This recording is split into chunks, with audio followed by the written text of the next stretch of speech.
This wording is wrong, so you're going to look at it. Around on the north side. That's what I was trying to remember. I don't remember. And I've seen the maps and what the routes were. And the routes kept changing too. But I have to look at to see what 1898 was. So that wasn't the very first electrics there. Did those run year round or just seasonal? Year round. The old one,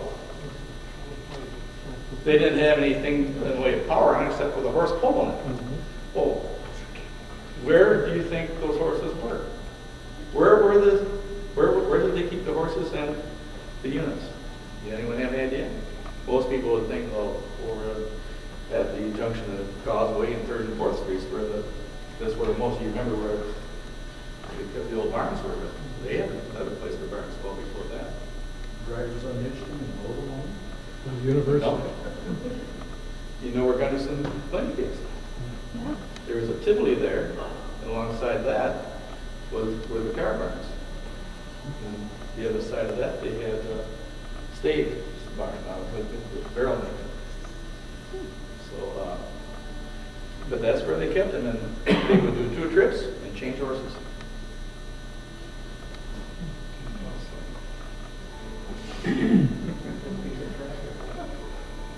Well, then went there was, yeah. So,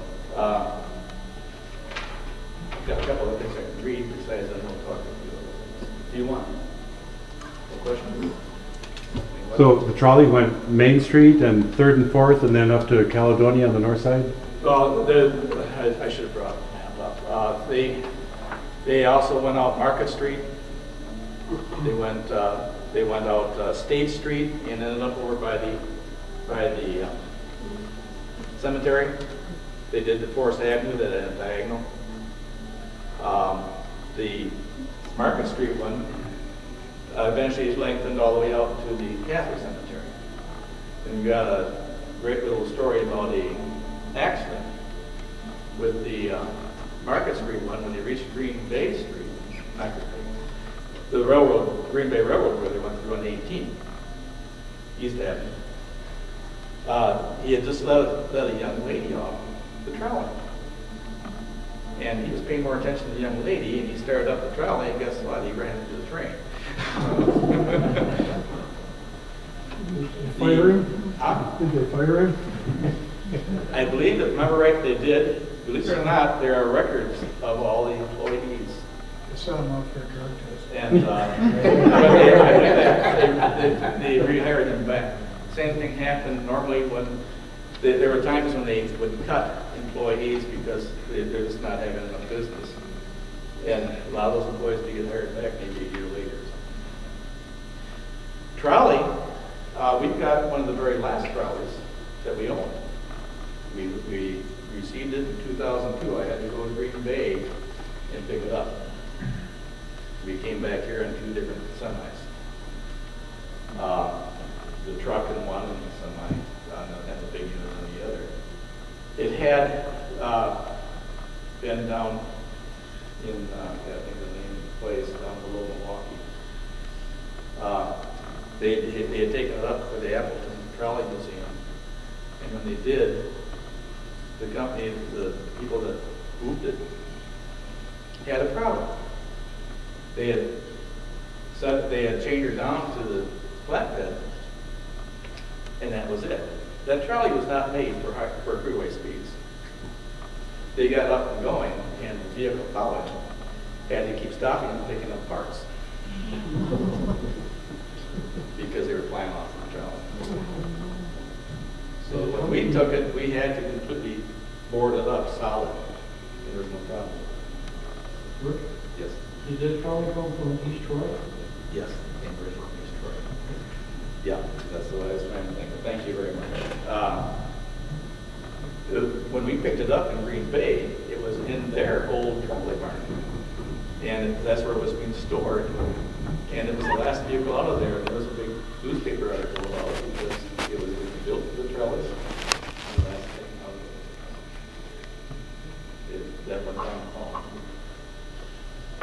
So, this trolley, actually I've had electricity on it recently. There's someone looking here to look for a fund drive for it. We have that go for them out. We have to find out what the expense is going to be to get it back into shape, and how far do we want it to go.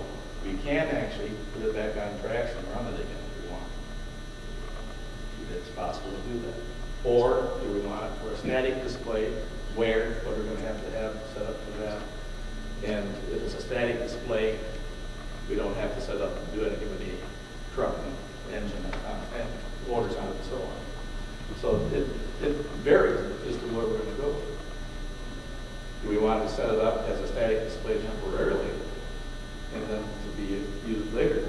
Go so far so people can see it and hope to get some more funds and eventually put it back on tracks. But if we do that, the static display is still going to have more done with it because of preparation for what we may be doing in the future.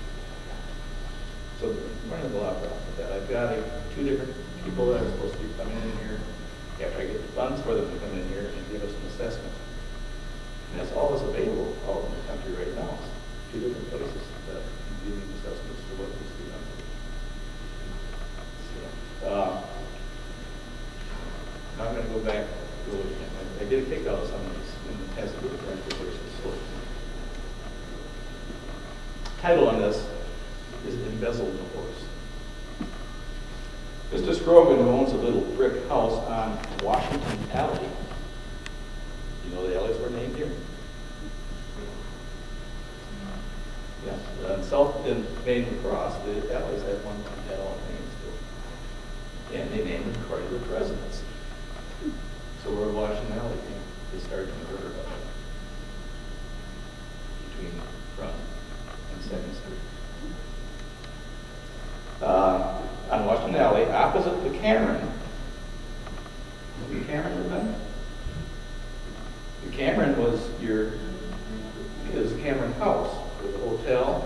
It was the principal depot for the Milwaukee Road for many years at 2nd and Cameron. So that and the Cameron House burnt down in the early 1900s. He went there last night to collect his rent. Or for some other purpose, by the way, some of those places on the alleys downtown were. You might find a few ladies in there that were not exactly a good reputation, let's put that and the papers love to throw things in like that. Anyway, and left his horse hitched to a post nearby. Some fellows who were supposed to be passing an hour or so at the place came and saw the horse and took a friendly interest in him to such an extent that they coaxed the horse to go away with them. The party is thought to have narrowed down to one, and that one went toward Alaska. The steed is considerably ill-shaped, has no speed whatever, and when the officers were informed of the loss, they were satisfied that the property could not be far away. Have you ever seen pictures of a horse with sloped back and so on? This seems like the horse is well past this day, and it's on the next one step away from the glue factory. So now, Officer Duncan and a driver started in pursuit. They went to Alaska on a fresh trail. They heard something and started toward Pullman at a fast gait. The sleigh, this was wintertime. It was actually 22nd of February. The sleigh was overturned and the team got away, but they were finally captured. The night was bitter cold and the men suffered. Finally they returned, reaching on Alaska. They were stopped by a train and drove around a block to cross the track. In making the tour, they came upon the horse in an old shed covered with 2 blankets and a shawl. The police think the taking of the horse was a drunken whim. I have fun with that word with the kids, they don't know what a whim is. But they cannot find the whimmer.